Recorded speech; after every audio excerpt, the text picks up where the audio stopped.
last night at Michigan State University, there was another mass shooting on a college campus. And I'm sure you join me in sending our heartfelt sympathy and prayers to our colleagues in East Lansing, Michigan. Students, faculty, and staff in all schools, P-12 schools, and college campuses deserve safety. However, we are increasingly reminded that we haven't fully dealt with the increase in gun violence, nor the increase in the mental health needs of our society. Our esteemed panel today, led by Dr. Terence Ngwa, the director of our Anti-Racist Administration, Supervision, and Leadership Certificate Program, will have time to give us their thoughts on gun violence based on their own experiences. School and district leaders, we believe, are at the forefront of this issue, and we can learn from them today. So before we get started on what I know will be a wonderful conversation with school district leaders, we have a councilman here that will help us really understand the real deep issues in our communities and how we might come to some resolutions or problem solve around gun violence. I want us, there are a few housekeeping items that I want to make clear.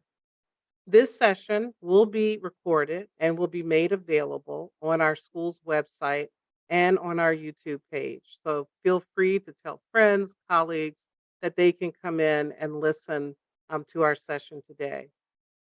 Please use the Q&A feature that's at the bottom menu of your Zoom.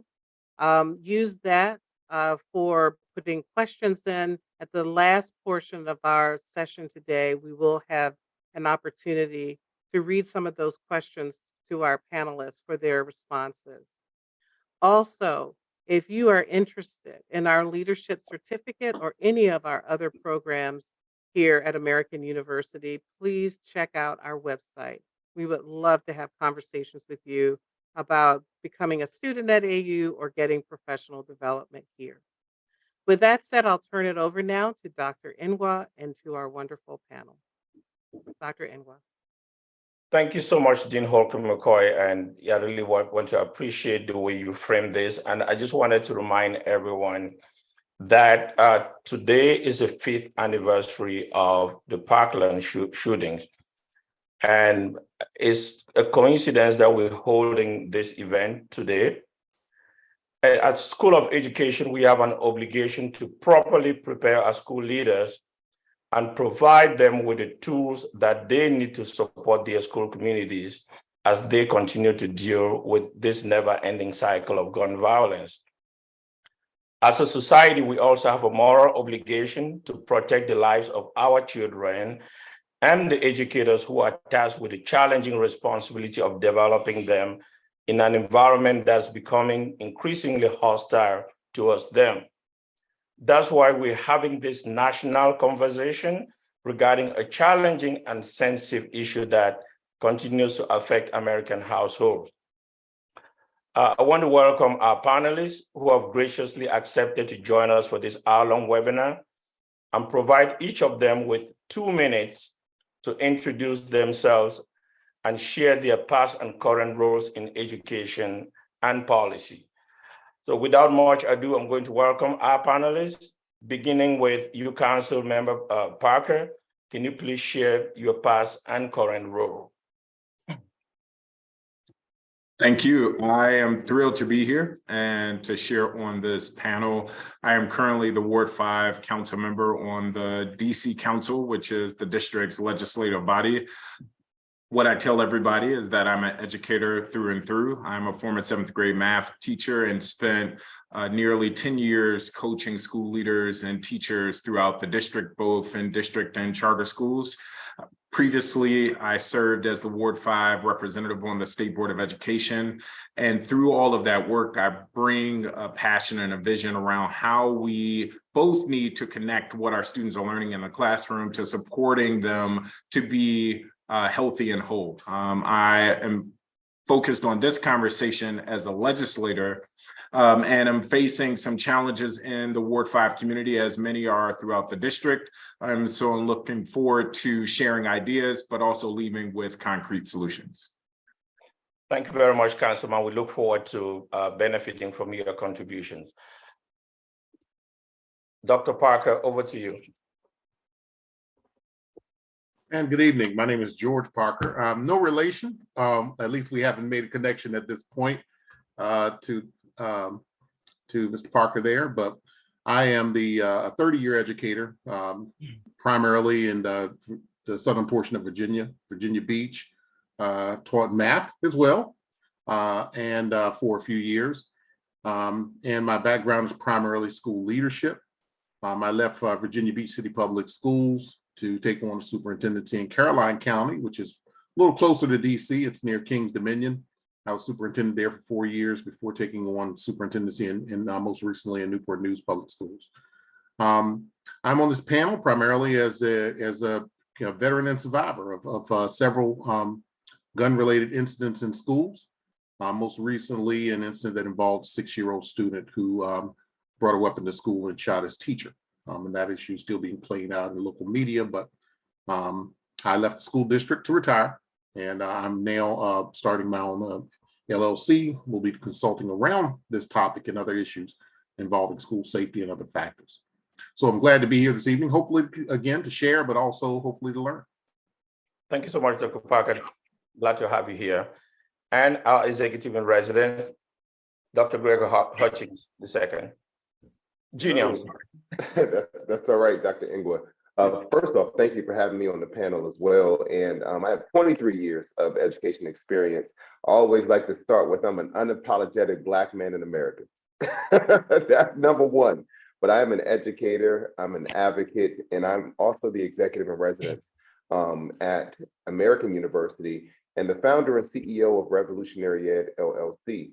But I've served as the former superintendent of Alexandria City Public Schools right outside of Washington, D.C., as well as the former superintendent of Shaker Heights City Schools, which is the first ring suburb of Cleveland, Ohio. But I am excited about just having, a discussion with other folks, not about this topic in particular, but just having a discussion, right? Because I feel that this is a topic that we really have not been publicly having conversations about, and I'm looking forward to learning, growing, and sharing with the brothers that are on here today.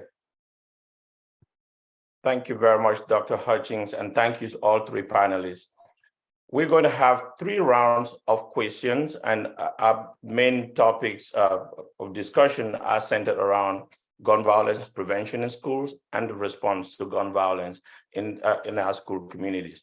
So without much ado, Councilmember Zach Parker, according to the K-12 school shooting database, school-related shootings have gone from 20 in 1970 to 300 in 2022. Just this year alone, we have recorded 19 incidents of gunfire on school grounds so far, 2 of which have been fatal, according to Everytown for Gun Safety. What policies are currently in place to prevent gun violence in our local DC and other urban school communities, and what more needs to be done? Great question, and it's a timely one as the district is debating how we deal with school resource officers. The council made a decision to phase out school resource officers. And so for those that are interested, I would encourage you to stay tuned to that ongoing debate. I think for the district, it is important to distinguish our context for some of those national trends, as school shootings aren't as prevalent in our urban context as they are in other jurisdictions. However, gun violence is plaguing the district as a whole, and that is largely a result of Maryland and Virginia and guns pouring over our borders. I would give you 2 things that are working to prevent gun violence in our schools, and we need to do a lot more. One is our safe passage work, where we are dispatching violence interrupters and security personnel throughout our school communities to support students getting from home to school. There is work to ramp that effort up in the year to come, but essentially that has proven successful. A challenge that we're having is documenting incidents that never happened because of the presence of these violence interrupters, but through anecdotal evidence as well as different qualitative evidence, we know that in fact these security personnel are making a difference in preventing gun violence happening in our school communities. The second is our school-based behavioral health program, where we have mandated that every school is required to have at least one behavioral health counselor. And in 2001, at the height of the pandemic, the 2021 DC Youth Risk Survey, which is a national survey, highlighted why we have so much to be concerned about. In DC in particular, Black boys, boys in general, and Native American boys were among the highest respondents to have said that they were in a fight or will likely be in a fight by the time they graduate middle school. And so what that highlights is just the high rates of violence that our young people are involved in or are fearing of being involved in. And so what should we be looking to do more of? It is making sure we address the gun epidemic on our streets and making sure that we expand on our school-based behavioral health and mental health supports for our young people. Thank you so much, Councilman. Let me stay on the school-based behavioral health issue there, because we are coming up to budget season in DC. What resources are you providing to schools? Because for a very long time, you know the issues that DC faces with the school budgets and the cuts, especially east of the river, where this issue is very prevalent. To speak as an expert in DC budgets, I would say the law says that every school is required to have at least one school-based behavioral health technician. That is not actually happening. As we are seeing across sectors, there is a shortage of school counselors, behavioral health counselors. And so our work over the next year and the next few years is making sure that we ramp up and build the pipeline to be able to honor that law, because in the absence of sufficient school counselors, behavioral health technicians, our young people, which that survey suggests are in trauma and in crisis, but are not getting the support. The other thing I would just say very quickly, that we cannot divorce the conversations of public safety and school safety. And so we have to think about how are we building out an ecosystem across the district where we're working to get guns off the street, making sure they're holding people accountable. And the thing that not enough people talk about, rehabilitating, especially our young people that are getting caught up in the system. And so I hope to share more about what we can be doing in that front throughout our conversation. So building up the council members, policymakers, interventions, Dr. Hutchings, as a former superintendent of the school district where you attended school, are policymakers doing enough to support school leaders?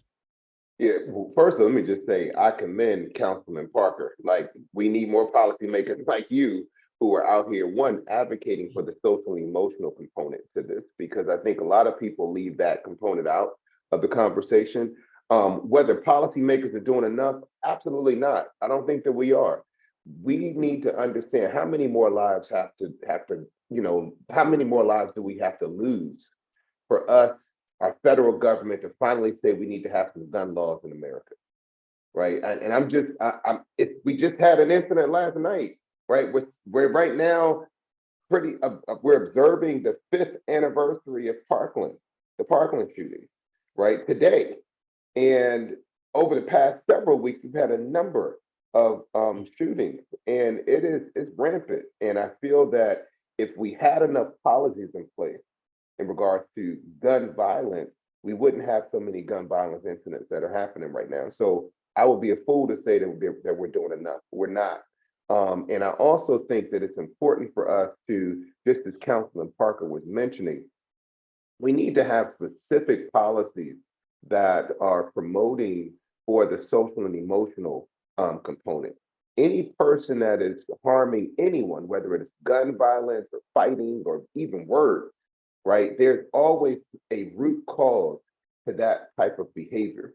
It's going to be important for us to have those psychologists and social workers in our schools and in our communities to help these young people and to help grown folks too, because grown folks are using guns in these communities as well, people, and whether it's in a store or it's in a neighborhood or it's in a family, right? It's happening. But I feel that we need to make sure that social emotional component is also being brought to the forefront as well. So to answer your question, Dr. Ngwa, no, we're not. Our policymakers are not doing enough to prevent this from happening in our schools and really in our communities. And I really appreciate you raising the social emotional component. Before I get to Dr. Parker, I just wanted to check, Dr. Parker, how you're doing, because you mentioned that you recently retired as the superintendent of Newport News, where you had to support a local school community that was reeling from an incident where a 6-year-old brought a gun to school. So before I get to your question, how are you doing? How are you handling this? Well, I tell everyone that who asked, and thank you for asking, that there are only 2 sets of victims under that unfortunate circumstance, and one is the child and his family, and then it's the teacher and the staff at Rich Neck Elementary School. I do not include myself in that group, no matter what the outcome and what of past events, most recent events are. I'm a former naval officer. I've gone to war for this country.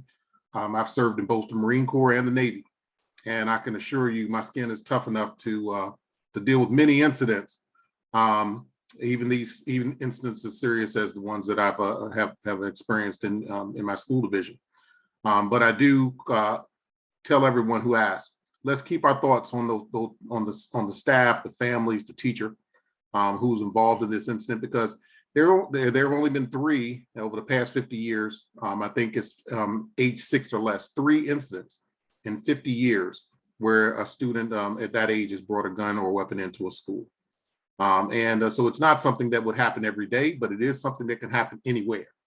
And I think that's one of the things that resonates with a lot of folks across the country, which made this incident so impactful. But again, I'm doing well. I'm a professional. I try to make sure that I take care of my constituents and continue to serve even in the most difficult of circumstances. Thank you so much, and I'm glad to know that you're doing well. Thank you for your service to this great nation. Now, back to the question: what tools can you provide to school leaders listening to this webinar to prevent such an unfortunate event from occurring, or better prepared if it does happen? What resources do they need to possess to help students and families heal from the trauma caused by gun-related incidents? Well, I'll preface that by saying that one thing we do know is that we've seen this happen in urban, suburban settings. We know that it's happened in many places across the country. So we know this is something that's not just unique to any specific place or even level of school. It could happen at elementary levels or up to high school. And unfortunately, as we saw in Michigan State, even at the college level. So in terms of, I'm going to speak directly to individuals who are working in public education, per se, in a high school, middle, or an elementary school. The first thing you would really need to make sure is that your staff and your constituents are well trained in terms of school safety, and that you have agreements as far as what actions should be taken under certain circumstances. Have a clear safety plan. In many cases, I think scenario-driven training is very important, because no situation is the same. We've had bomb threats, we've had online threats, we've had students carrying things on campus that they should not have. No situation or circumstance is the same.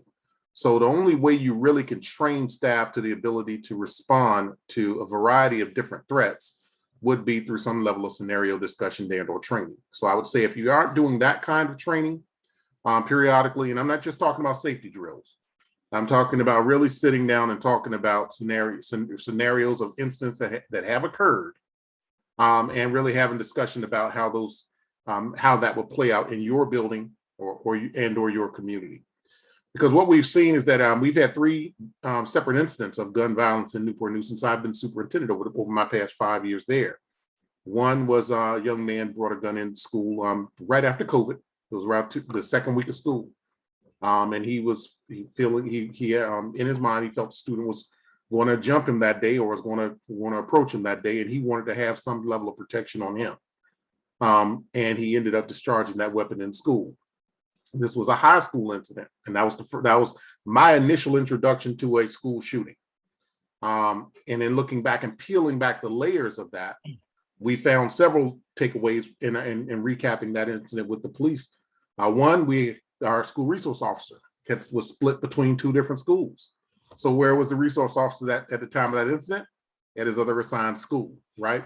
So looking back at how that young man was in school that day and how he was admitted because he had a juvenile record, we had to look back at the circumstances that led to him being placed, given a schedule and participating in school, and why he was not in an alternative placement. And some of those things led to more discussions with juvenile courts, better communication with our juvenile court system, meeting regularly with them to talk about juvenile offenders and their transition back to public education and making sure they're appropriately placed. Something came out of that circumstance that led to schools being even more safe. And then we also instituted a more aggressive approach to random searches, which involved metal detection as well. The second incident was outside of a basketball game. At the end of a very large basketball game, there were 14 police officers in the parking lot. Metal detection was in place, so everyone had to walk through a metal detector in the building. So how did a shooting still occur on that campus outside in the parking lot? The young man had that weapon in his car that he pulled out and used that weapon against some students who were trying to approach it. So that incident also, what lessons could we learn from that? We knew that the protocols we had in place in the building worked because no weapons were in the gym, no weapons were in the building. So we had to assess again our protocols to make sure that we had proper protocols in place. Maybe a little bit more aggressive in the parking lot with using dogs, random searches of cars, those types of things after that incident. And then the third incident, most recently, this incident with a young child bringing a weapon to school. Very unfortunate. I know a lot of folks say, how did he access it? How did he get his hands on that weapon? Those are parental and community issues that have to be addressed. But from a school standpoint, we also need to understand that no matter what level you're at, a search has to be conducted at a specific way, and those procedures have to be followed. So I again go back and say, the training that's necessary should be scenario driven. You need to review your safety planning every year, making sure that everyone understands their roles, including the students, in order to make sure that that everyone has an understanding of what campus safety looks like on that campus.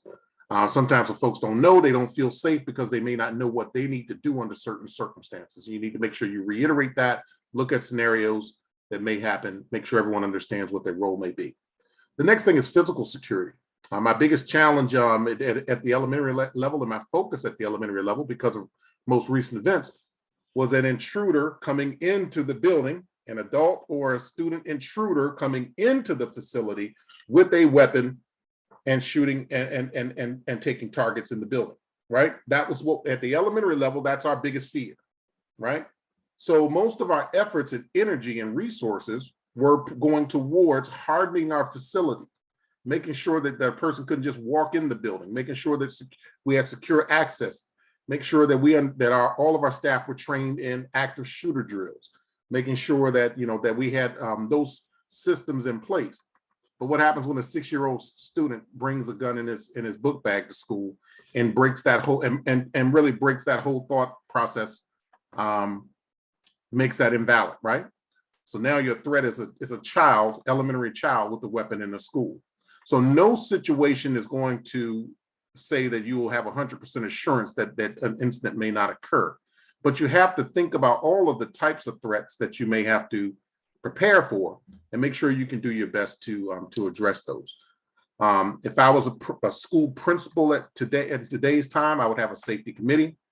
I would regularly meet with my staff to make sure that we're talking about issues that may cause them to pause in terms of safety in our school. I would make it we would do this together instead of it being something I'm implementing. I would implement my safety protocols in my building with my staff. And that's the best way that you could probably guarantee that people will buy in to whatever you're asking them to do, is because they are part of the decision making in that building. And I'll stop there, but there are a few other things I would talk about, but I think that covers some of the main things I would like to emphasize.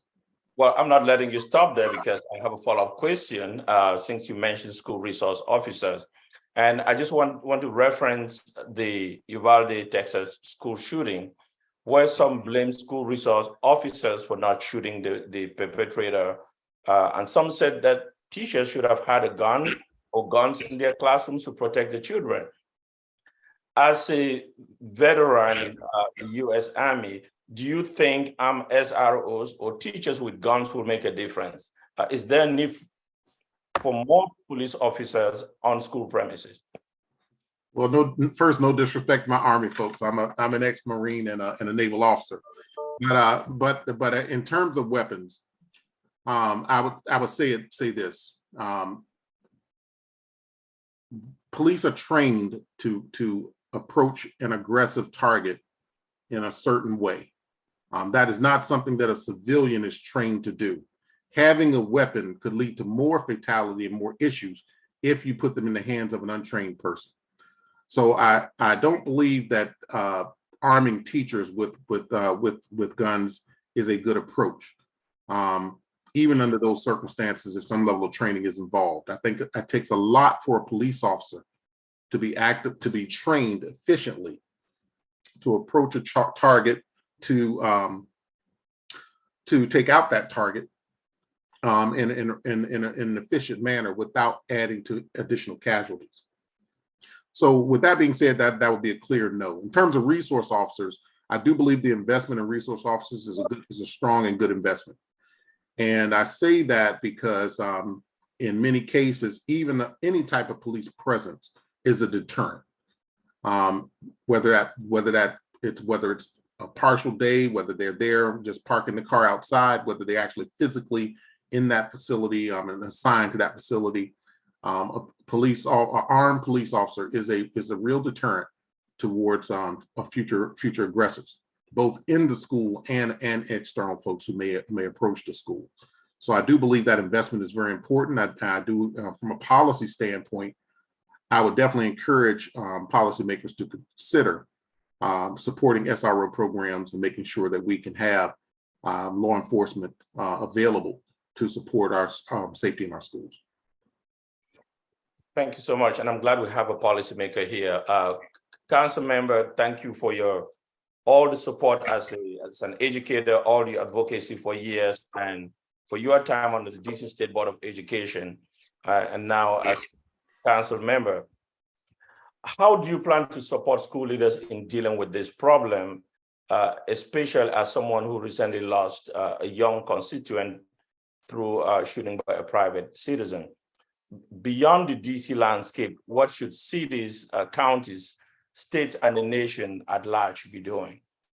Yeah, if I could just very quickly, because DC is having this very debate around SROs, I think it's important if we are discussing with drawing SROs out of schools, and I'll admit and share that I think SRO should come out of schools, that we have to have the enabling conditions in schools to keep our young people safe, that it cannot just be a haphazard decision to remove them, because what I'm also hearing from school leaders and teachers is that many of them have become part of the school community. And so there is a disconnect there between policy implementation and the reality on the ground. To the question at hand, what should we be doing? I think it's important for us to distinguish between what prevents gun violence and how we respond to gun violence. And both of those are important. I would argue that expanding our carceral system, expanding policing within schools, outside of schools, is very much a reaction to the violence on our streets, and that more is needed for us to focus on how we prevent a young person from grabbing a gun, picking up a gun, or even feeling the need to point a gun at a classmate or a school community. That is not a pie in the sky thought of saying this never happens, because it's important for us to live in reality. But I do mean that much more is needed for us to address the root causes of violence, of gun violence, which we know stems from living conditions, mental strain, trauma. And that is why I was referencing that survey, which highlights that in the district, so many of our young people have already encountered violence in middle school and or are fearful of being involved in a fight. I heard the superintendent, or Dr. Parker rather, talk about the young person that brought a gun to school because they were fearful of engaging in violence. And that is a reality for so many of our young people. And so I think a comprehensive audit, as well as a comprehensive suite of behavioral health, social, emotional supports in our schools and communities is important. Last thing I would just say here, we also need to ensure that our low-income families have the supports and resources to provide our young people a baseline quality of life that will ensure that they're entering school and staying in school with the supports that are needed. In the district, we are exploring how we provide a child tax credit because we know at the federal level, when there was a child tax credit implemented, it cut the child poverty rates in half in the country. That has since expired. And why is that so important? Because research tells us, and you all know this, that socioeconomic status directly correlates to student outcomes, but that also is connected to academics, health, behavioral health, and the list goes on. So we know if we can raise the economic floor for many of our families, we can also provide our young people with the supports they need to show up as their full selves in classrooms. Thank you, Councilman. I want to return to an issue that I raised with the councilman earlier around school budgets. Dr. Hutchings, during your tenure as superintendent, what tools do you have in place to help prevent gun violence in your schools and to support your local school communities deal with this issue? Is there enough in school budgets to address this crisis, or was there enough in your school budget to address this issue?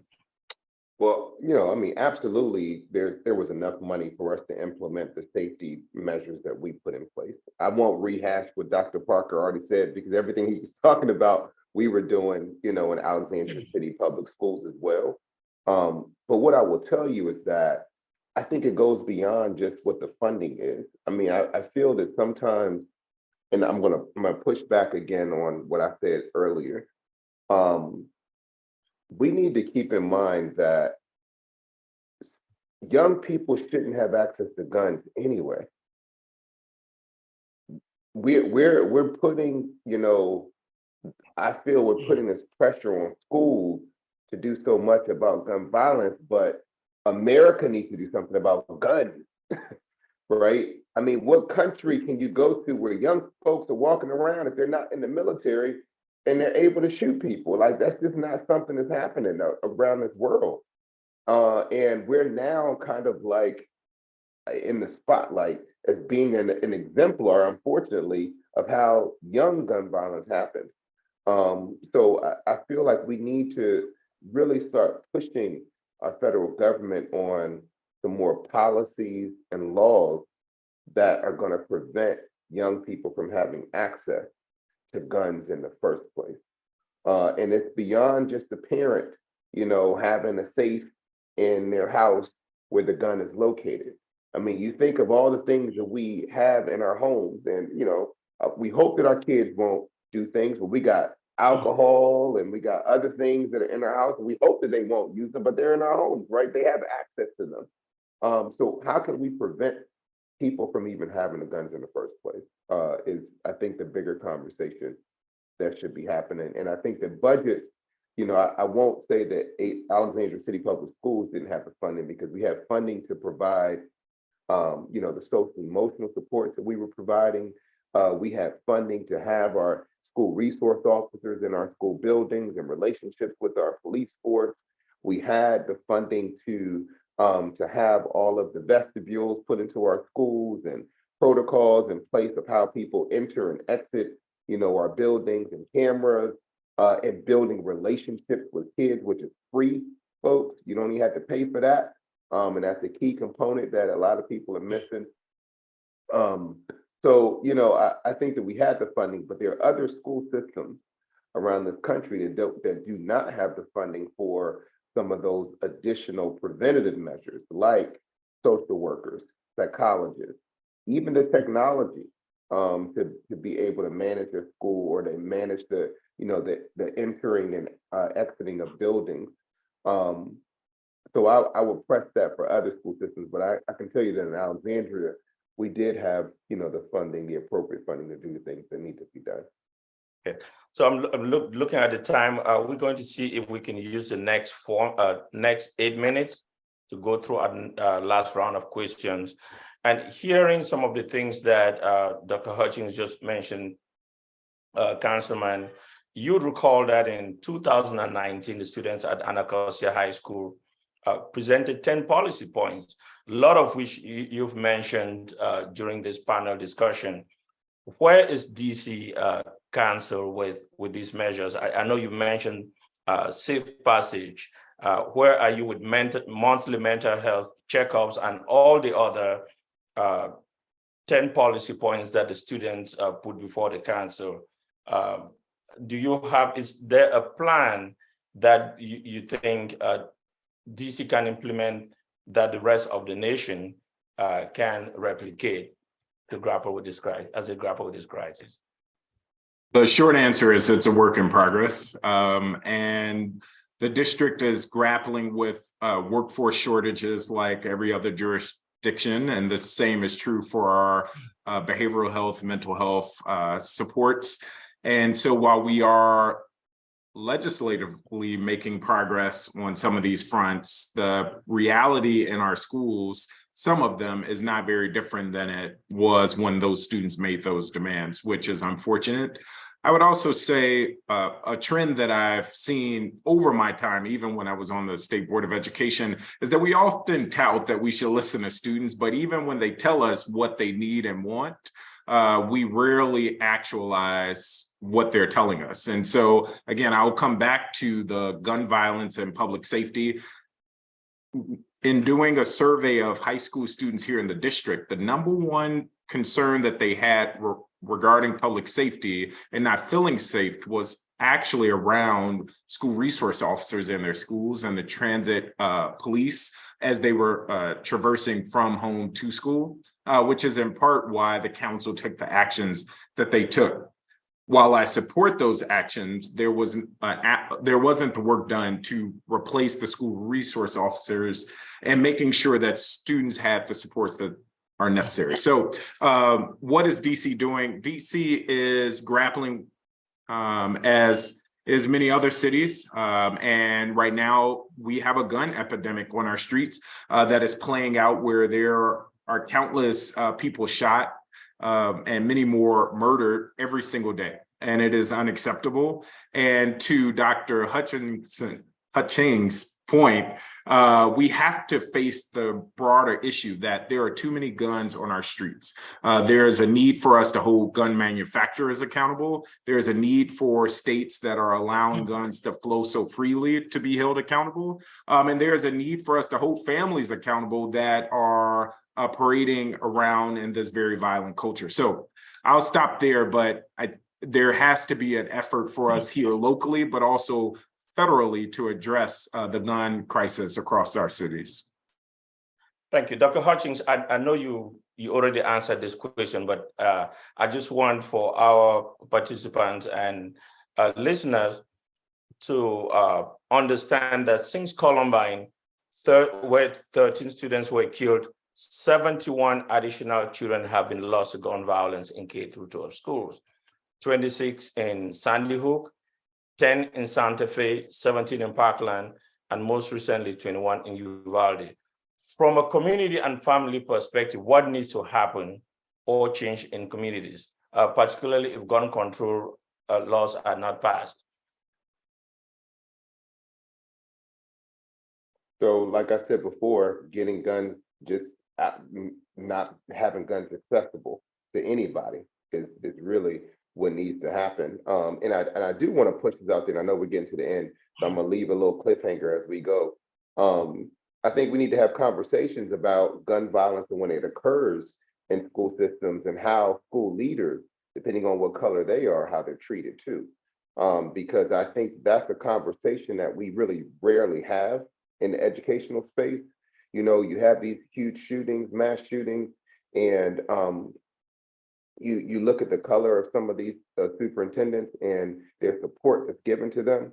You might have a shooting that occurs outside of a school system or within the school that the school has no control over, and it happens to be a person of color who's the superintendent, and then they're gone within a week. And I think that we need to have some conversations around the consequences that come along with shootings, as well as the ramifications that come along with that, because there is a disparity between white and Black superintendents when it comes to gun violence and how they're treated, whether it's from the social media, from the news media, or in their communities. And I think that should be a topic we should try to tackle at some point. Not today, that's a cliffhanger of the next topic we should be able to talk about. Absolutely. We actually will have to plan another one, especially since Dr. Parker has to leave. I want to make sure that you go out for dinner. You don't have to sleep on the couch tonight. So, Dr. Parker, so real quickly, what should aspiring school leaders, superintendents, and school leaders have in their toolkit if they were getting into the job tomorrow? What would you say are the three most important things that they need to have? And just so everyone will know, what I will do is switch over to my phone. So as I'm transiting, if there's a question I can assist with, I'll be happy to do that. I would say the peripherals. First of all, one of the things I made sure of was I had a great working relationship with our chief of police, and that has proven to be so supportive in many ways over the years, because we have really aligned not only our efforts to maintain safety or to address safety issues, but we've also been able to put an effective school resource officer memorandum of understanding in place that allows the school division to have some input in who's selected, to have some input in how that person is working in the building and what the expectations are, what limitations they may have to student data. So I would say it's, you know, I understand the concerns with over policing, but I would definitely say it's better and more productive to fix the agreement or create the agreement that works for your division versus not having those resource officers in place, or a person that has a weapon and knows how to use it on or around campus during the instructional day. Some other things that aspiring superintendents or principals should think about: communications. Communications is very important. Emergency communications is very important. How effective is your team in terms of addressing instant communication, making sure that they understand how to handle news stations, news inquiries, and those kind of things. Building, the second thing I would say is building a strong student culture. I've made a lot of effort over the years in increasing mentoring programs in our school division. We brought in Brothers Keepers to start addressing having students really have a forum where they can talk about issues of violence and having poor decisions. By doing that, what I also found was that it gave an opportunity for individuals from the community to come in who had life experiences that they needed to share with our young men or young ladies. And I say young ladies because once we started Brothers Keepers, the girls came to some meetings and then they said, hey, we want one too. So now we have Sisters Keepers. So with that being said, expanding mentoring programs, expanding student leadership, building that strong student culture in every one of your schools, allow students to have a voice in how their schools are going, but also making sure that students have a way of reporting concerns with their safety and or bullying, to make sure that students are not coming to school and they are afraid. So having those, whether it's a tip line, whether it's whether it's an app, whether it's something, reporting system that allows students and or parents to report instances, concerns with safety is very important. And then also building to your teacher leadership in your building to make sure that you have individuals in your school who are going to work with the administration to make sure that these issues come to their attention so that they're addressed at the lowest level of the organization. So those are just some things that we haven't talked about. I know, we can talk about metal detection and search procedures. And we can use a whole nother session on those types of things, but building a strong student culture, having a good aligned understanding with your local authorities to make sure it's a supportive relationship and it's revisited on a regular basis, and building teacher leadership at the lowest level of your organization to make sure that your teachers have a voice in the safety of the schools as well is very important. Thank you so much, Dr. Parker. As you transition to your phone, we have some time left, and we're going to take attendee questions. Dean Holcomb-McCoy, I believe there are already some questions in the Q&A. Yes, I would they like are. to invite our attendees to use the Q&A to submit more questions for our panelists. So without much ado, I'm going to turn over to Dean Holcomb-McCoy. Yeah, and I'm going to let my camera stay off. I'm just going to read these, and the panelists can take them on. Michael asked, what can we learn about shifting our shared gun and violence culture? And what role can schools play in this deep kind of shift? Is that for anyone in particular? Anyone in particular who wants to talk about the shift from a gun and violence culture, shifting away from that? I mean, as was discussed, there's no way that we're going to do that without federal action. I think the long game is making sure our young people are more steeped in civics education so they can help us change the laws in the long run. In the short run, we need to make sure we're holding our elected officials accountable. And I know for those representatives here, we, for the most part, I believe, live in more liberal jurisdictions where there may be greater pushes for curbing gun access, but there has to be federal action. There is no other way around it. Great, thank you. There's another question from Kiki. This question is for Dr. Parker, but anyone can answer this because he alluded to it before he left. Do you think it's an acceptable solution to schools? Do you think an acceptable solution to school safety is installing metal detectors? What kind of message does that send to the students? And what kind of message does that send about our school system?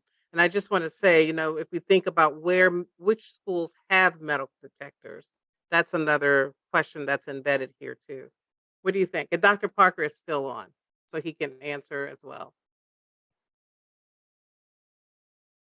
Thoughts about metal detectors? Hey, I'm here. Okay, So, great. So here's the thing with metal detection. A few years ago, we just had the straight metal detectors that set everything off. I mean, if you had earrings on, a chain around your neck, whatever it may have been, it was problematic to have that many students transition into a building with that metal detector going off and causing searches.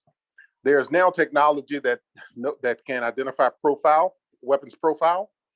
And that type of technology you see everywhere now. It's in sports arenas, you see it in stores, you see it in other places where it will not go off necessarily unless it really detected something that might fit a weapons profile. It costs a little more than a regular standard standing metal detector, but I believe that is the approach that many school divisions in Virginia are starting to look at because of the intrusiveness of using just straight standalone metal detectors. Now, I'm not saying that I have concerns with one building looking different than another and those types of things, and why our kids getting searched in the morning and other kids don't have to do it across at the neighboring city. But I do believe you have to listen to your community and you have to make the best decisions possible to support your community's wishes. And I think that's a local discussion and a local decision. that should take place if you have concerns in your community with gun violence.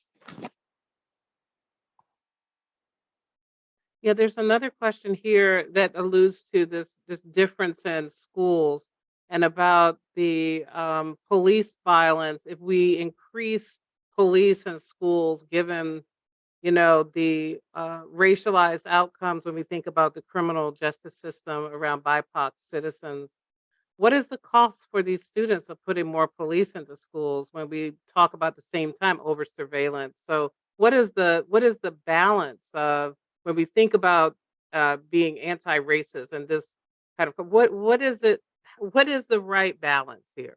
Because we have the two arguments on both sides. We don't want to over survey Black and brown students, but at the same time, I'm hearing that we need more police presence, possibly responsible police presence in schools for school safety.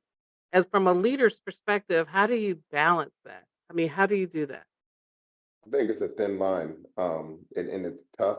One thing I will say is that the biggest challenge is, on the one hand, we see all this police brutality that's happening before our eyes, that's happening to Black and brown people, and that's what's causing Black and brown youth to feel intimidated by police, afraid of police, and that police are not in their best interest, right? Because we're seeing it blasted on our television. So I feel like, we, in addition to trying to determine who needs to be in or out, or how many more police officers in schools, we also need to be working through how do we ensure that our police officers are, educated in regards to equity, that they're not racist, that they're not, participating in racist practices, that folks who do participate in racist practices, that they are dismissed.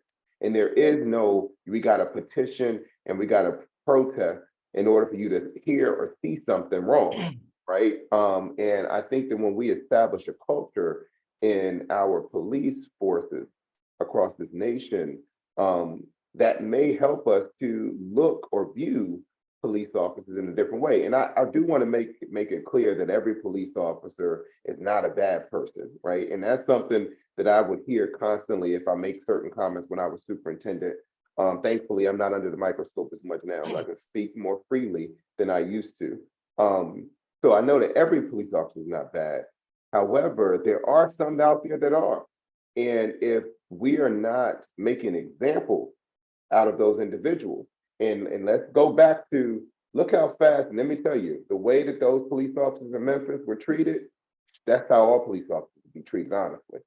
But it's sad that when white folks are out here killing Black people, that we have to go and we have to march and we have to scream and we have to yell and we got to find video footage and everything else for them to even say that something was wrong, right? So how it was handled in Memphis is how it actually should be handled for everybody, including these white officers that are doing the same thing.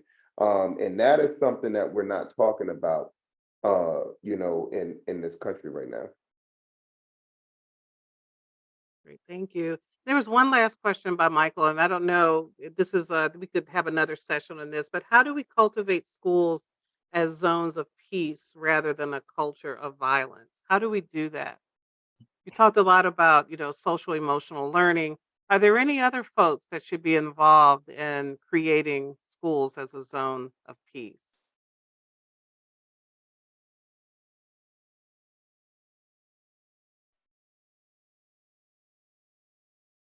I'll say parents, churches. I think that our parent component is very important as well. And think of the times when, and honestly, this was before my time, because my generation, parents were working and we were latchkey kids. So we were home, alone a lot.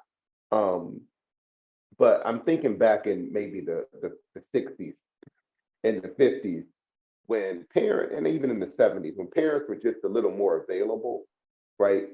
Parents, we do have a responsibility to be involved in our children's lives. And I think that, if folks don't know how, there are services out there to help them learn how to be better parents. Everybody who's a parent, trust me, we all have lessons learned And we all are in situations where we're kind of like, it's trial and error, you know, every once in a while. But I think that if we were having our parents a little more involved in our schools and having some better relationships, but making sure that the schools are a brave and safe space for parents too, and a welcoming space for parents as well, right?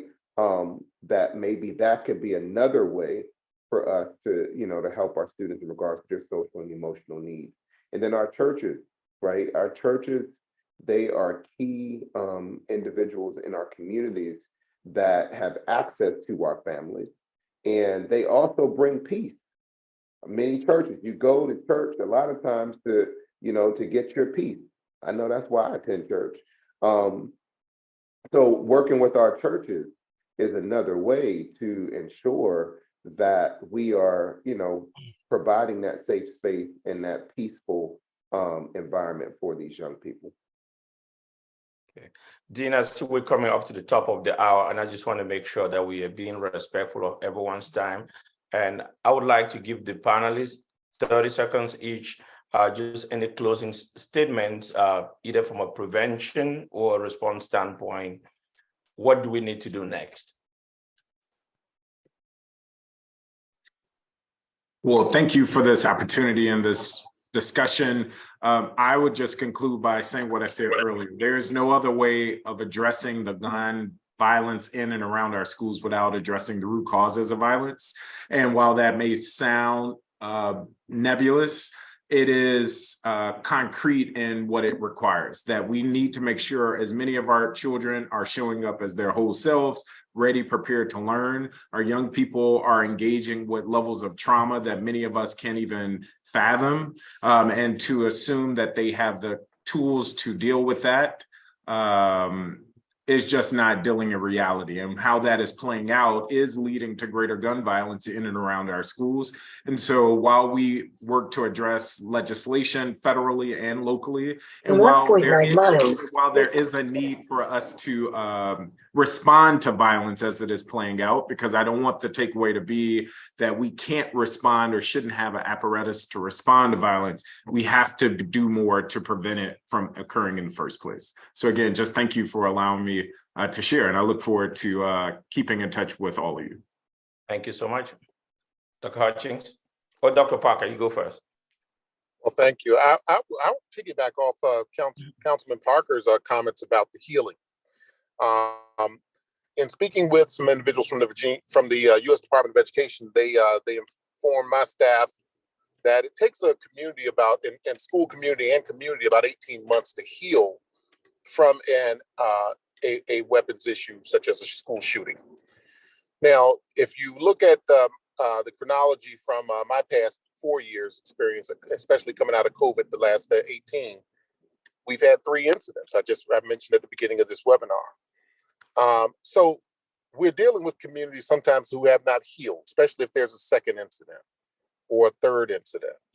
And the importance of having clinically licensed social workers, the importance of having the community come out and support the schools, whether it be faith-based or whether it's parents or other organizations, the importance of just having folks be able to have active discussions around school safety and violence, ensuring that you have an active code of student conduct that's being upheld, so folks in the building understand the consequences that will take place if they have issues with student behavior. There's healing that needs to take place, and through healing, there's usually progressions to healings. So there's fear, there's anger, there are other emotions that your community members may go through that you just have to understand is normal and accepted human behavior. It's what they will normally feel when something like this happens and occurs. While it may cause some dysfunction, it's important that educators understand that there is a process that needs to be followed. And part of that process is making sure that you empathize with how folks feel about these incidents and listen to them moving forward. There's a lot of work to do after the shooting actually occurs. And that's the hard work. Getting back to, and I'll never say getting back to normal, I say getting back to a semblance of normalcy is very important. The sooner you do that, the better our students will be, the better parents will be, because they know that they can go to school and their kids will be safe during the day, especially if you really have articulated what the efforts you've made to ensure their safety. Thank you. Thank you. Dr. Hutchings, your last thoughts. Yeah, I was just going to say, hey, the king has spoken. So I say, Dr. King, Dr. Parker said my final word too. Ditto to everything that he has said. And I just want to commend Dr. Parker, one, for being here today, two, for being the example of how to handle situations like this. I mean, who wants to deal with any type of shooting in their school system, and regardless of what role you're in? But you talk about somebody who handled that situation with grace, with respect, with dignity, with professionalism. Hands down, he was one of the best. So I will end by saying thank you to Dr. Parker, as well as the Councilman Parker, who was on making those policy changes and that advocacy that he's doing in DC as well. Okay. And I want to thank you all for being here and for accepting our invitation to be here on short notice. I want to give a special shout out to Dean Holcomb-McCoy for starting this big idea series. This is the start of a conversation here at SOE.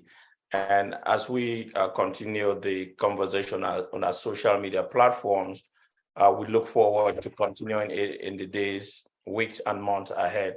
And hopefully, together we can put our differences to find a common sense solution to a problem that's plagued our nation for so many decades. Thank you all for being here.